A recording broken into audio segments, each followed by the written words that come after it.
Okay, so last time we talked for the first time about rotational dynamics. Okay, so rotational dynamics, right,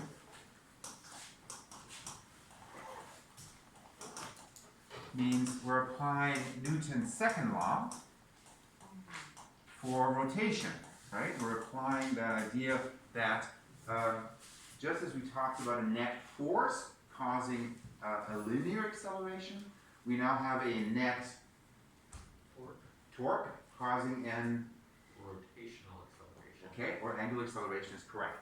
So we have the sum of the external torques. You're like, what does that even mean? Yes, external torques. You can have internal torques. So as a diver is jumping off a platform, okay, her torso exerts a torque on her legs. Her legs exert a torque on her torso. That's an internal torque. These are internal forces associated with the lever arm relative to the center of mass. But those torques, of course, cancel out because one acts in one direction, the other acts in the other direction. Therefore, the internal torques don't actually. Anyway, you got it. Equals I times alpha. There we go. Okay, and let's do an example today that we've all enjoyed so much in the past, which is to have what we call an Atwood's machine or a modified Atwood's machine. Just a reminder what those look like. An Atwood's machine is a pulley with two masses attached to it like this. And in the past, we've always said, we're using a massless pulley. Well, those don't exist, actually. I don't know if you're aware of that. You can't get a massless pulley.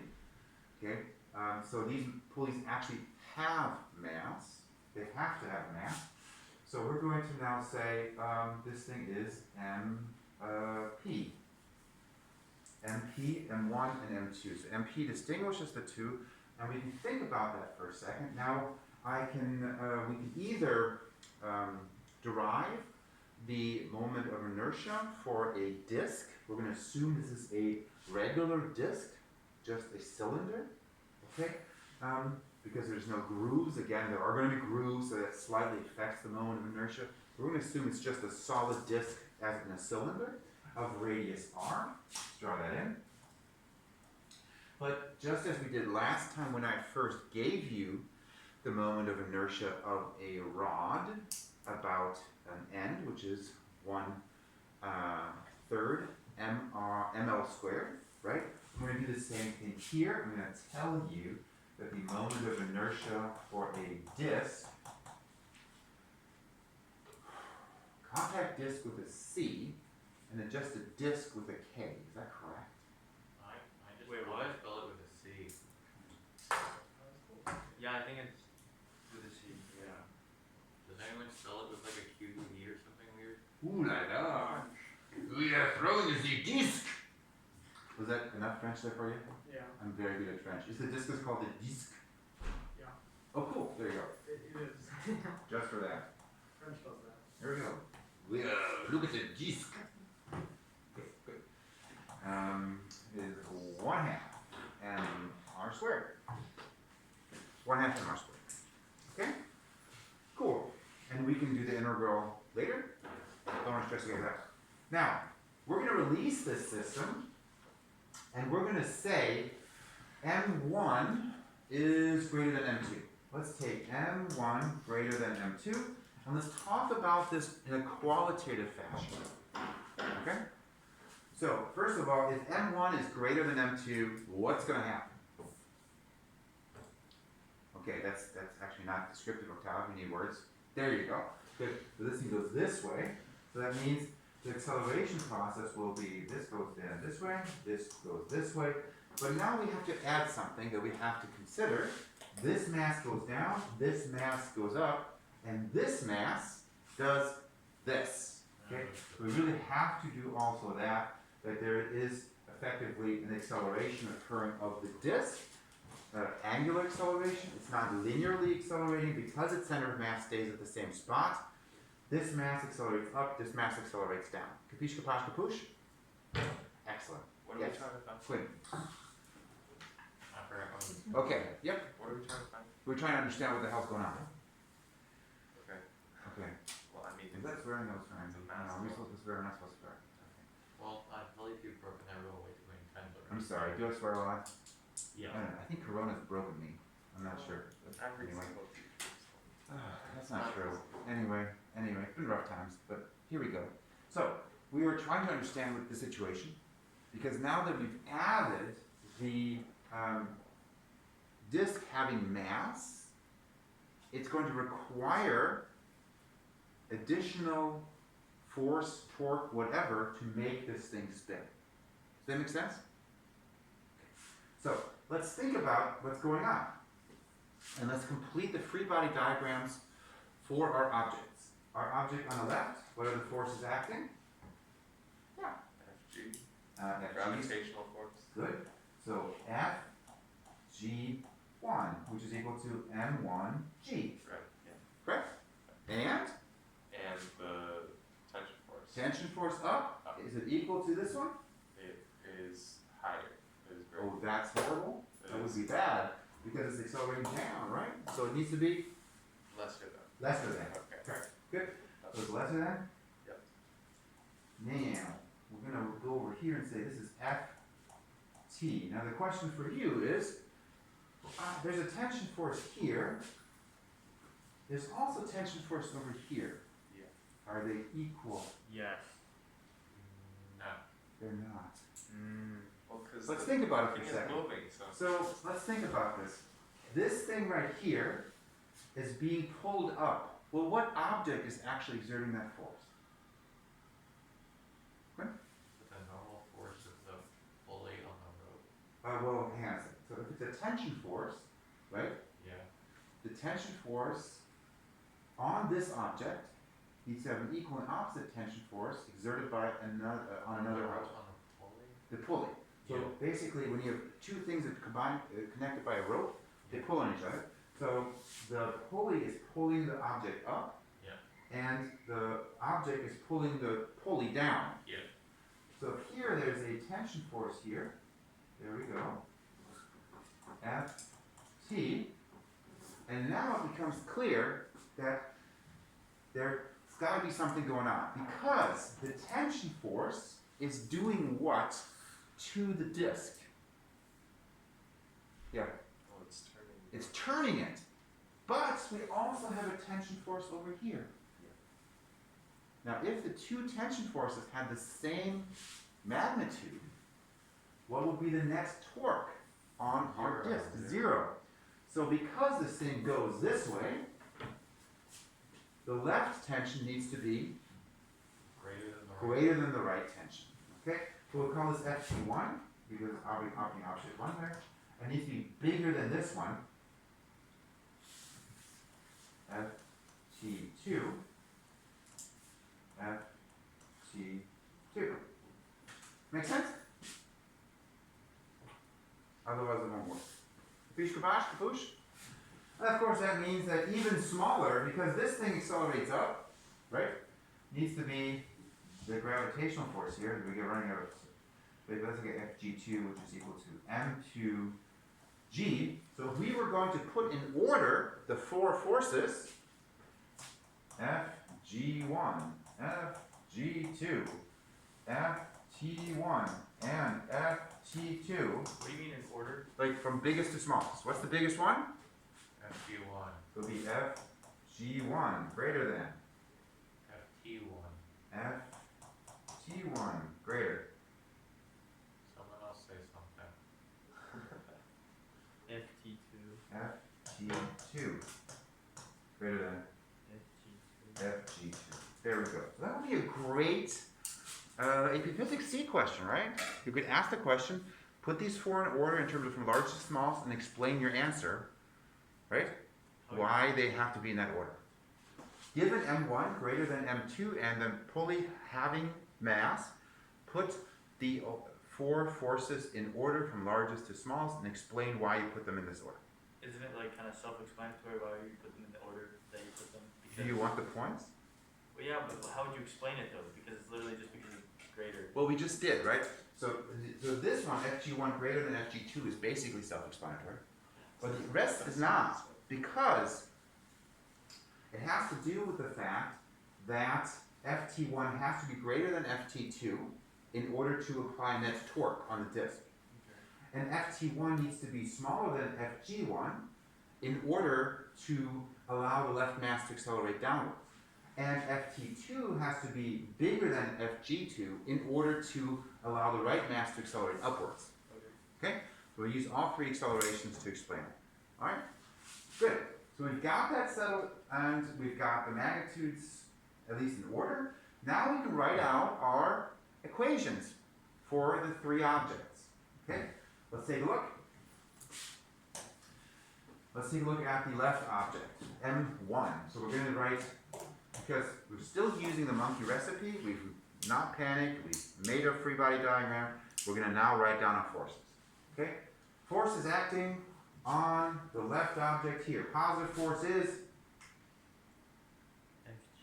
Fg1 or M1G, correct? Negative force? Ft1. And that thing's equal to right side of the Newton's second law.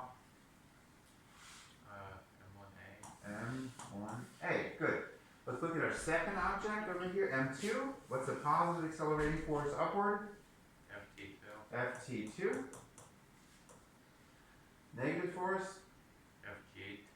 Or M2G, correct? Okay. And that is the net force, therefore it's equal to M2 times A. Good. Now it's time to look at our third object, this one. The mass of the pulley being accelerated. Okay. What is applying a positive torque? Good. Now write out, or tell me what to write down for the torque applied by Ft1. Chris.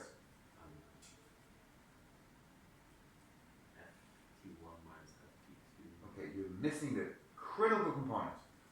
A torque is a force, and what else you need? Magnitude. Well, it has a magnitude. A vector of a length, so a lever arm.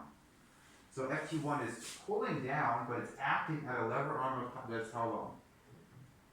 R. Exactly. So the torque applied by Ft1 is Ft1 times R. Most common mistake for you guys on this is to leave. Oh, sorry. Oh, yeah, good. There's R. Good. Then to leave off the R. It's critical. Okay. And then negative torque, the retarding torque. Zach? Ft2 Times? Repeat the mistake? R, exactly. Why do I not need sine theta? Because it's sine 90. Yeah, it's 90 degrees. So R is out and the tension's down, so the angle's 90 degrees, and sine 90 is So you 1. do need sine theta, but it's just equal. Great, but we don't have to write it down because it is 1 equals 1. Alright, and then on the right side, we have I, alpha. I is equal to 1/2 mr squared. 1/2 mp r squared. And now we need alpha. And we're going to simplify things by remembering that alpha and A are connected through what equation? What's the connection between A and alpha? Yeah. A equals alpha r. Yes. A is equal to alpha r, or alpha is equal to A divided by r. Okay? So we can plug in here A divided by r. Okay? Because I alpha. Okay? So we have here, this is forces on 1, this is forces on 2, and this is torques on the pulley.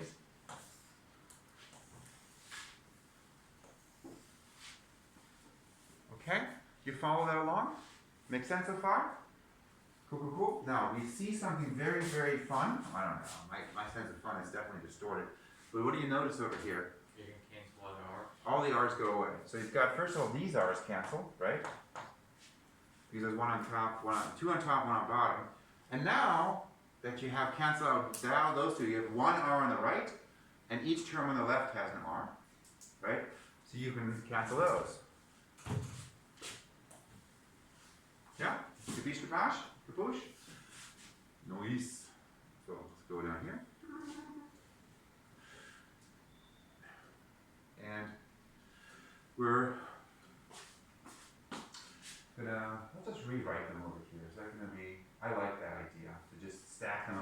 again. So we have M1G minus FT1 equals M1A FT2 minus M2G equals M2A.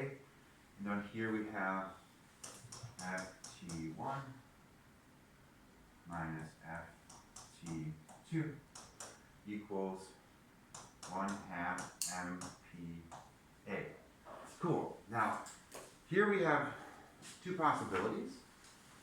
First of all, we got three. The first possibility is we panic, but we're not doing that.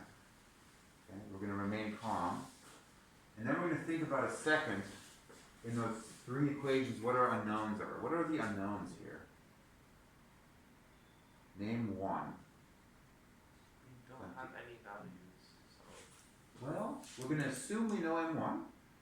Okay, we're going to tell you what the mass is. We're going to know M2, and we know MP. So we don't know A. And we know acceleration of gravity because we know what planet we're doing it on. Right? So we're going to do it on Earth, it's 9.8. If we do it on the Moon, it's whatever, 2.7 or 3.1, whatever it is. 1.6? I think it's 1.6 for some reason. I don't know, it doesn't matter. So, we're going to do it on the Earth, that's stupid. Okay? So we don't know A, I think what you said. We don't know the rate at which it accelerates. So we kind of have the unknown, A. We don't know that. That's one unknown. What's the other unknowns? Yeah? The two tension forces. The two tension forces. We can label those in other colors. So we have FT1. This one here, we don't know that. And let's do the black thing here. We don't know FT2. Okay. Can we assume we know everything else? How many unknowns have we in the three equations? Three. Three equations, three unknowns. That means mathematically we're set. We're ready to go. And now we just have to be like avoiding getting too annoyed, because if we have to solve this, we can. And we have to remind ourselves of the ultimate sledgehammer of systems of equations, which is substitution always works. Now you can also do like the hyper nerdy, why don't we multiply equations 2 and 3 together and then add it to equation 1 and then square it and then like, oh, it all cancels out. You know, and then everybody else hates you because you saw how to make it really easy. So if you see some way to do it, that's cool, but you can always substitute. Okay? All right. Okay? Let's do it both ways. Okay? Let's first of all just use the substitution method because it calms everybody down to know that anybody can do this. Okay? So pick an equation to solve for one of the unknowns we're not interested in. We're really not interested in, Zach? Well, we are interested, can I say what we are interested in? Yeah. The torque equation. Oh, wait, no, of the three variables, which are we really interested in? Oh, A. A, we really want to know A, right? I mean, the tension force is kind of an internal guts thing that's going on, but the value is not that super interesting. So we need to eliminate tension 1 and tension 2. So we need to solve one of the equations for tension 1 or tension 2. Pick one to do that, Claire. Okay, so you're going to solve this one, I'm assuming? That's what you're looking at? Okay, good. We're going to take that equation, go over here, and we're going to say, all right, FT2 equals M2G plus M2A, which is M2G plus A. I don't know if that makes sense to combine like that, but I just did. Did I do it right? Yeah. Okay. I don't know if it makes sense to combine like that, but we did. Anywho, so we need to then plug it in, right? Maybe that didn't make any sense to combine. Maybe we leave it like this, M2G plus M2A. I do it like that. Okay, so, and now that is actually now the black variable, right? Which is just down here, right? That's down here. So we're going to plug it in there. Take that and plug it in. Not in the top equation. Alright? So, I guess go back to blue. Let's go here. We get FT1 minus this thing minus M2G. We're also subtracting M2A, so make sure you don't lose that minus sign. Easy mistake to make. Okay? Minus M2A, and that whole thing is equal to 1/2 MPA. breathing is really important during this process because these systems of equations make people a little nervous sometimes because it takes a while to get it through. You have to be careful about checking your answers and all that stuff, but as long as you keep breathing and don't panic, it's going to be all right. Because the math is really not that super complicated, you just have to really have a sharp pencil and keep track of things. You know what I mean? As long as you're careful, it's going to be okay. So we have this equation now, and we've solved this one for ft2, so we have to solve this one for ft1. Exactly. To solve it for ft1, we're going to scooch it down a little bit. Dude, we're doing such a good job not panicking. Aren't we though? Yeah, totally. So, let's see. So then we go ft1 is equal to, scooch those to the right. M1 minus M1G. This is m2g. Then we have plus m2a, right, plus 1/2 mpa. Yeah, all good? Make sense? Good? Now these two definitely make sense to combine. Let's do that. m2g plus m2 plus 1/2 mp and a. Mr. Buzzard, Yo, yo. can you also find ft1 from the other equation? So m13 minus ft1. Yeah. Yeah. It's your choice. Yeah. So, ft1, and then you have to substitute into, so just make sure you gotta use all three equations, right? Otherwise it doesn't work. So now we found ft1, and we can plug it into this equation because this is now the green variable, right? That means this thing, you know, and again, breathing is so important. I mentioned this earlier because now it's getting like, wow, it's getting kind of long. You know, I want to be in a different place, you know. I mean, if you don't breathe, you can't solve the problem, so. True. Yeah. I meant like calming breaths, not just breathing at all. Like now, hyperventilating is also breathing, but doing physics problems while hyperventilating is amazingly difficult. I think many people try during the AP exam. No biggie, I just have to get a 5 on this, otherwise I'm not going to college. Wait, that didn't call me at all. Okay, just kidding. Let's put this in here. Mr. Busman, Yo, what up? could you, how I thought we were supposed to do it, or we could do it, I think it's just a different way, is you solve the two force equations, not the torque equation, for the tension of force. Yeah, And plug it into the torque equation. that's fine. Okay. Yeah, then it would be like this though. Yeah. There's not only one way. Okay. There's multiple ways. And there's actually a way easier way that we'll do afterwards. The multiplying one? Kind of. It's the nerdy, like, you know, the math geek vision thing where you're like, oh, that's easy. Yeah. We'll get to that. I call it ninja math. Ninja. Okay. So let's plug that in. So then we're doing blue here. Okay, we've got m1g minus this whole thing. So this minus m2g minus this thing, which is m2 plus 1/2 mp times a. And on the right side we have m1 times a. Okay? Makes sense?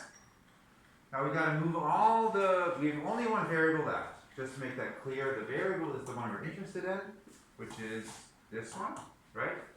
Kind of like, I accidentally put x there because normally the variable is x, so it's actually helpful for you. So we move all the x's to one side and all the numbers to the other, right? That's how we solve this. The number's already all over here, but we have to scooch this over there. So we take this whole thing, yay, yellow, perfect use of yellow. That's pedagogy right there. Because it's so easy to see it, we're gonna have to scooch that down here. There we go. So, I'm going to make this into m1 minus m2 times g. Okay, and then scooch that to the right. And on the right we get that times a plus that times a. Well, that means that's m1 plus m2 plus 1/2 mp, the whole thing times a. You guys agree? Cool. And we can solve that now. And solving is just doing divide by m1 minus m2. Oh, sorry, divide by that mess here, okay? And you get a is equal to m1 minus m2 divided by m1 plus m2 plus 1/2 mp times g. Then we put a box around it, feel good about ourselves, look forward to actually going to college after all. Yay. Good. Okay, makes sense so far? Yeah, you follow along? It's a little bit tedious, to say the least. Okay? Okay. Now, if you're a ninja, how would you do the math instead of doing all that? Like add all. Anybody add all the equations together.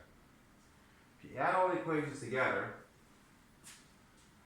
it's like an algebra miracle. Is it like just for this situation, or? It doesn't always work. No, exactly. That's the worst thing about ninja math. You like, sometimes you divide the equation, sometimes you take one equation times 2 and subtract 3 times the other equation. Sometimes you just add all equations together, whatever. It's like you just gotta see it. Right. Don't you hate those people? I hate those people. Sounds like you're one of the people because Smart people, they're the worst. Yeah.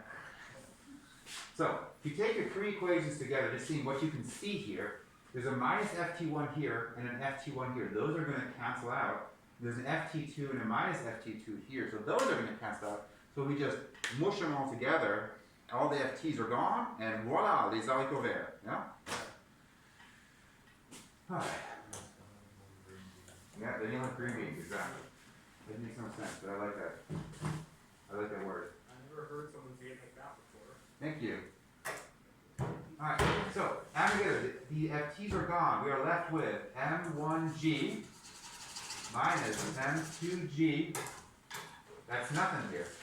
On the right side, we're left with m1a plus m2a plus 1/2 mpa. Right? So combine them, we have m1 minus m2 times g here. And there we have m1 plus m2 plus 1/2 mp times a. Okay, divide by that.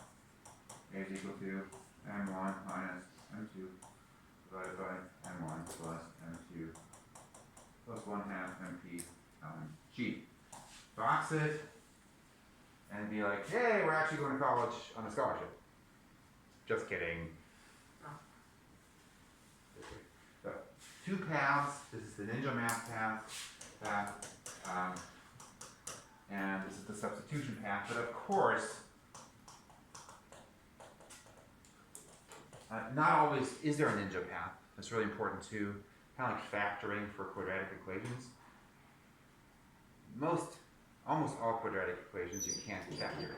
Okay, so you have to use actually the quadratic formula to find the solution, which means using a computer. That's what you're doing, or your phone. Okay, you guys cool with that? All right, let's take a look at this expression and see how it's changed from our original Atwood's formula from a previous situation. What did we have previously for the acceleration of Atwood's machine, of the masses? Last class? No, just in previously. Like normally, previously, when we dealt with those awesome massless pulleys, right? What was the acceleration in this situation?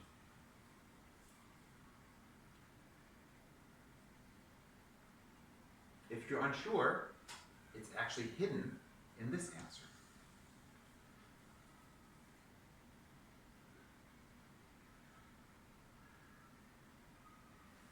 Is it just the exact same thing but without the 1/2 Yep. mass pulley? Correct. Because if massless pulley, this means MP equals 0, Just get rid of the mass. right? That means that's just gone. So it will be m1 minus m2 over m1 plus m2 times g. We did derive that when we talked about Atwood's machine. And just to remind ourselves of what that even means, Atwood's machine, right, has a gravitational force that makes it go, m1g. It has a gravitational force that retards it or slows it down, which is m2g. So it makes sense that m1g minus m2g is the net force, right? And the mass that's accelerated is m1 plus m2. So that goes on the bottom because A is net force divided by mass. So effectively, what we've done by adding the pulley is that now the net force, which is still the bigger mass minus the smaller mass times g, is accelerating that thing. But we have to also accelerate effectively half the mass of the pulley. Okay, so you can think of a pulley as half the mass in terms of how much has to be accelerated. It adds to the whole thing. So if you had a situation where, I didn't want to do that at all. This is the box right there. Okay. This software is not as intuitive as I would hope. Sorry. That's really first world problem, isn't it? Well, I mean, it is like Big time, right? really Yeah, big expensive, time, yeah. and you'd expect it not to malfunction. What's that? It's like really expensive, and you expect it not to malfunction. Yeah, yeah. For the price, they're wow, they're so expensive. They're like 10,000 euros, I think. Well, that's Insane, it's huh? like, yeah. Yeah. Maybe I think it's more. and not cleaning up the school. And not doing what? Cleaning up the school. The school is pretty dirty. Yeah. I think the board is like Yeah. 10,000, and then Yeah. it costs even more for the software. There's like mold on all the walls, on the outside walls. Yeah. This is all going on YouTube. Yeah. We're exposing JFK. You kind of sound like those like epic fails. Okay. All right. So we've done that acceleration there. Anyway. Can you Okay. go down a little bit? Yeah. please? What was it? I got distracted there. Okay. Oh yeah, I didn't behave there like I wanted to. Atwood's machine, all good. Da, da, da, da. Here we go. Putting over here. That's the result. Okay. This is massless pulley, massful pulley for a massless pulley. Okay, and that means, of course, for MP equals 0, you get massless acceleration, which is, reminder, A is equal to m1 minus m2 divided by m1 plus m2 times g. So it's important. This is actually a good check for you, right? You derive this equation, okay, and you're like, does that make sense? Well, let's check if we put a massless pulley in here, whether the result's the same as you had previously. Because if it doesn't, you did something wrong. Make sense? Cool. Cool. Oh, I don't have my cell phone, obviously, so I can't check the time. What's the time there, people? I don't know. 26. 26, breaks at 30, right? Yeah. Let's pause the video. So far, so good.